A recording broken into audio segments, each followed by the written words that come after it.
Assalamualaikum warahmatullahi wabarakatuh. Selamat siang semuanya. Apa kabar kalian? Semoga dalam kesehatan walafiat. Amin ya robbal alamin.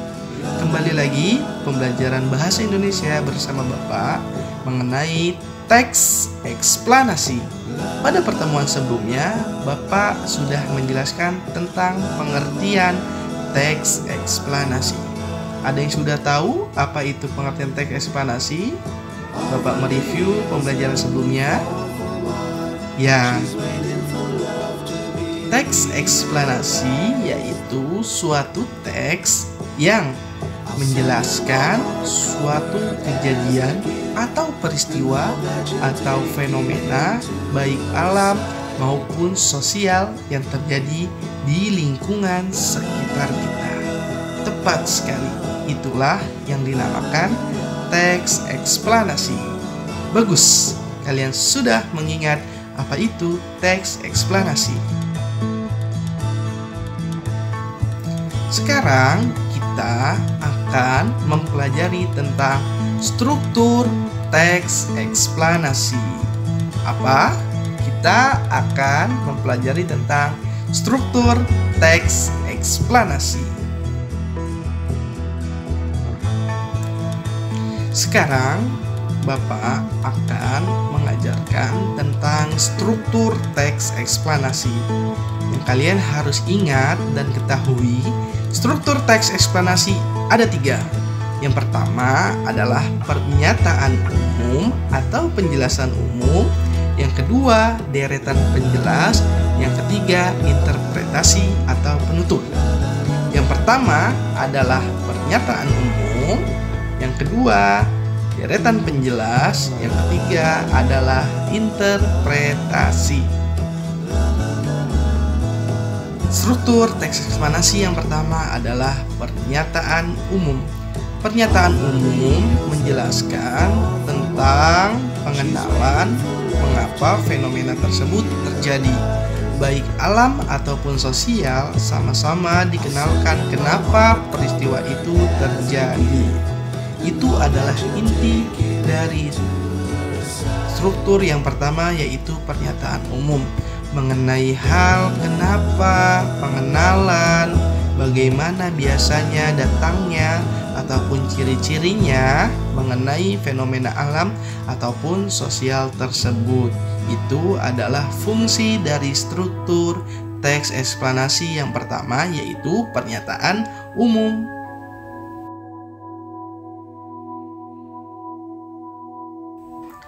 Struktur yang kedua adalah deretan penjelas.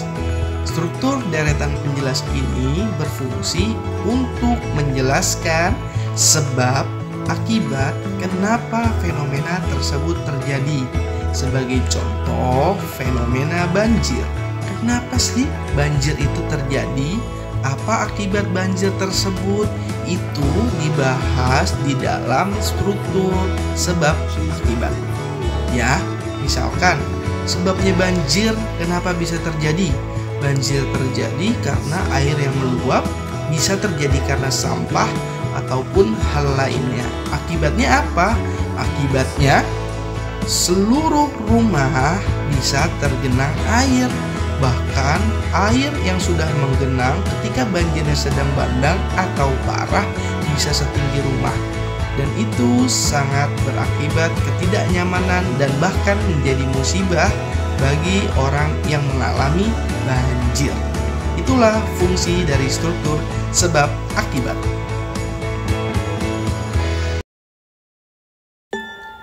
Bagian struktur teks yang ketiga adalah interpretasi ataupun penutup. Bagian ini menjelaskan atau berfungsi sebagai kesimpulan ataupun intisari dari pernyataan umum dan deretan penjelas sebagai sebuah kesimpulan kenapa fenomena tersebut terjadi, baik fenomena alam ataupun sosial. Jadi, diinterpretasi menyimpulkan kenapa seluruh fenomena itu terjadi. Maksudnya seperti apa? Maksudnya kenapa sih fenomena tersebut terjadi? Apa akibatnya disimpulkan di dalam interpretasi ataupun penutup di akhir paragraf. Jadi, bagian terakhir struktur teks eksplanasi itu berisikan interpretasi ataupun kesimpulan yang ciri-cirinya ada di akhir paragraf.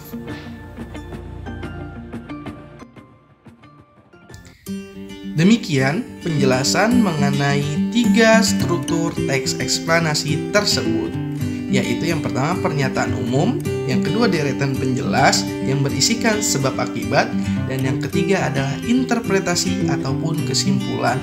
Bapak berharap kalian semuanya mengetahui tentang struktur teks tersebut.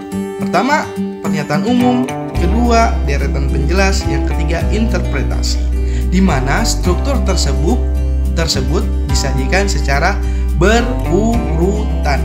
Maksudnya ya pertama pasti pernyataan umum terlebih dahulu, yang kedua deretan penjelas, dan yang terakhir adalah interpretasi ataupun kesimpulan. Berarti Pak, pernyataan umum selalu di atas?